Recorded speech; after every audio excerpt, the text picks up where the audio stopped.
the Woodpreneur Podcast, where sawmill owners and lumber entrepreneurs grow their businesses. Every week, real stories from the timber industry, whether you're starting small or running a big operation. Subscribe for real stories and insights from the industry.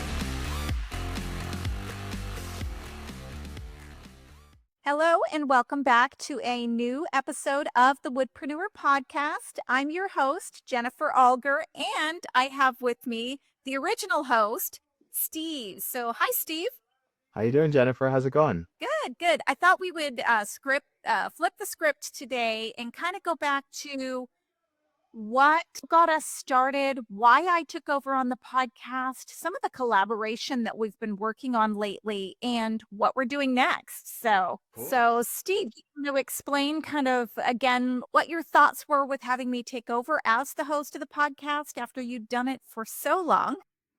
Yeah. So first off, good job on continuing the legacy of the podcast. I love the podcast interviews. I love that you're getting new guests and revisiting old guests. And so I'd done the podcast for since 2016, right? And that's a long time. My interest has changed. My tastes have changed.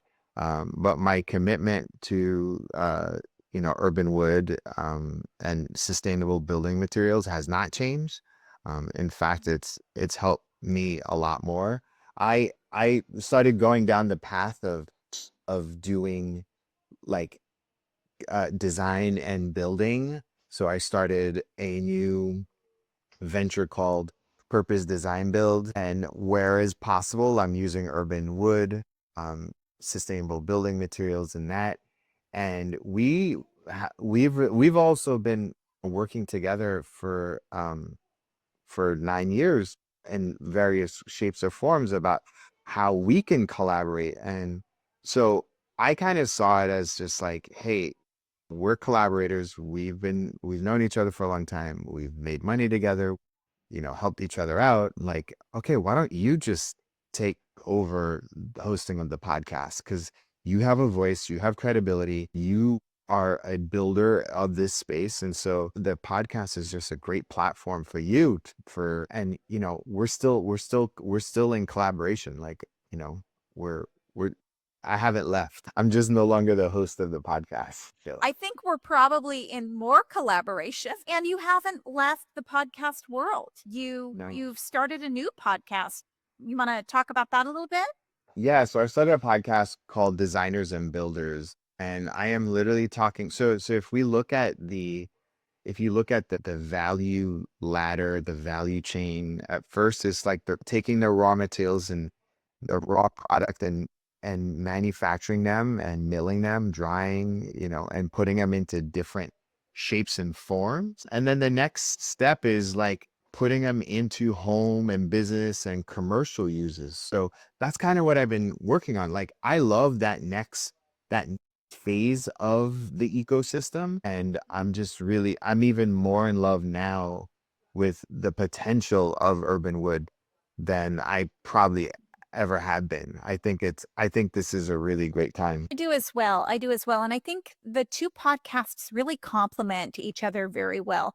I spend most of my time and have spent most of my career in the primary and secondary processing of wood products, sawmills, working directly with the woodworkers. And I do work with designers, but I'm not really feet on the ground in the design world. And so now you're taking a deep dive in with those designers, with those architects, and interviewing them and kind of pulling out different information from them. And so I think the two podcasts really complement each other. And once again, what's the name of the podcast? It's called Designers and Builders. So again, I collaborated with another one of my clients. Her name is Alyssa Olson. She's a landscape architect, and she's also a furniture maker, and she's a big proponent of urban lumber as well. So yeah, I feel like the world is getting smaller, but it's by design. We're creating this. We are creating the platform and the opportunities for this. So I'm super excited, honestly. Yeah, absolutely. And creating is something you and I have been working on very recently. People may have heard of this in one of our recent podcasts with the Watershed Research and Training Center out of California, and a new project that we're partnering with together on that with them with Builder Growth. And you're able to take your designer builder community. I'm able to take the sawmill community, and we're marrying them together. Do you want to talk about that a little bit more from your perspective? Yeah, so we have been talking for a while about like how do we build our own mini ecosystem in a region where we're harvesting all of the wood. We are still, oh yeah. So we're harvesting all of the wood. We are finding the buyers. We are finding the sellers, and we are, leveraging technology like ancestry in order to create a market. And so like we're creating a brand. I think this is really cool. I think like as opposed to other solutions where they're trying to house it and sort of claim a brand, what we're doing is almost decentralizing it and creating a regional lumber brand for Northern California. And so that's really exciting. The potential to sort of harvest, millions of board feet and create a community and an ecosystem so that if anything gets built and they want urban wood in Northern California, they will come to this collective, this cooperative, this enterprise that Right. we're literally architecting. We're building from the ground up with the support of the Watershed. Thankfully, there's some grant funds that's able to make this happen.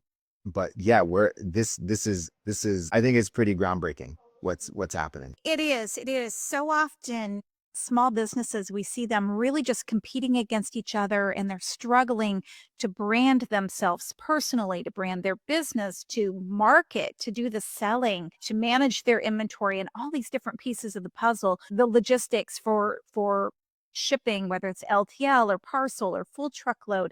All of those pieces have just year after year we're being told those are the struggles.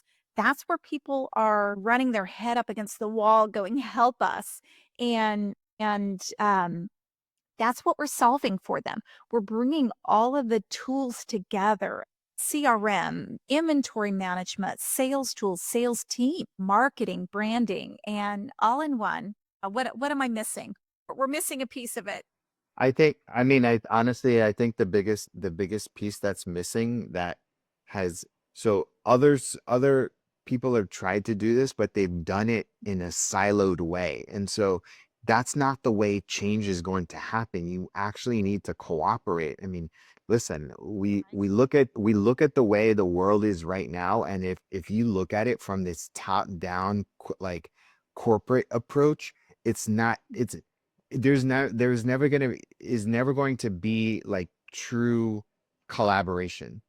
But if you bring the producers to the table, you bring an organization whose mission is to like preserve these trees and do something good, and then you take practitioners like us, like then that's three stakeholders, and don't forget the designers and the architects, right? Like if we bring all of them together and we build a community, and so it's almost like this self-sustaining brand where there's like standards, there's money, there's opportunities. Like, how great will it be when this is done where we're able to truly transform these communities? Right. And taking what the ag producers, rice, for instance, I'm in rice country, and what the rice producers have done with a cooperative network to where they're able to, each person is playing their role, but they're getting to operate like a bigger business without losing their autonomy, without losing their self in it. And from the buyer, from the architect or specifier or materials influencers in general, Alyssa Olson, who you mentioned earlier, I mean, she's a huge proponent of it, from the architectural side of their industry would buy more if they could get it, if they knew that they could get it, that once they specify it, they could get it, if they knew that it met certain standards, and if they could follow a chain of custody. Because, these woods that we're working with, they're not FSC certified. And they don't need to be because they're following a pathway, a chain of custody, a standard. They're coming out of fire prevention out of the WUI. They're coming out of forest salvage, urban salvage, orchard salvage, all these different woods that would have been wasted. And they've been saying for years, the buyers have been saying for years they would buy it if they could find it and it met that criteria. And so we are piloting it in Northern California and we're ready to say we're here. I'm just curious for you, like, what do you think the main challenges that we're going to encounter to make this happen? We never really talked about this because we're always so positive and optimistic. Right. Though, seriously, like, I'm Reverend Optimist. I what do you think think? Yeah, so there's so many Sawyers that are super excited about it and they're coming on. I think re-educating the Sawyers into following a set standard, following certain grading principles. I think that's one of the things, and just getting everybody on the same page with exactly what we're cutting. So that training and that education is one of the things that it's not, I don't even view it as an obstacle. It's just going to take a little bit of time. So that's one of the things that I'm seeing there. And then the other thing is it's going to take a little bit of ramp up time to get enough of the wood specifiers and the buyers on board. We've already got many saying yes, yes, yes. Now it's finding those opportunities and those jobs and just matching them up. So I see the learning curve as being the biggest obstacle that we are going to face. But the beauty of it is training is all covered as part of what WRTC is bringing to the table, and so that's a big win with that. Yeah, I mean, that's a good answer. I think one of the challenges that we're going to come across is um the gap between the specification and the producing, and ensuring that continuous flow. And like, we talked about we're gonna have to start selling in the beginning before we start building these systems. So if you're an architect, in Northern California, we're gonna be reaching out. But like, I think, it's almost like two parts. How do we ensure that everybody's able to produce the same thing or produce a certain set of things according to standards? I think also too, just ensuring everybody's really on the same page, mindset and context wise, like, hey, we're in this together. We're not taking away from your normal thing, but like, listen, this is where we're going together. Um, and then, probably again, just like reaching the right buyer and educating them and making them feel like that they're getting a good product and it's consistent. Yeah.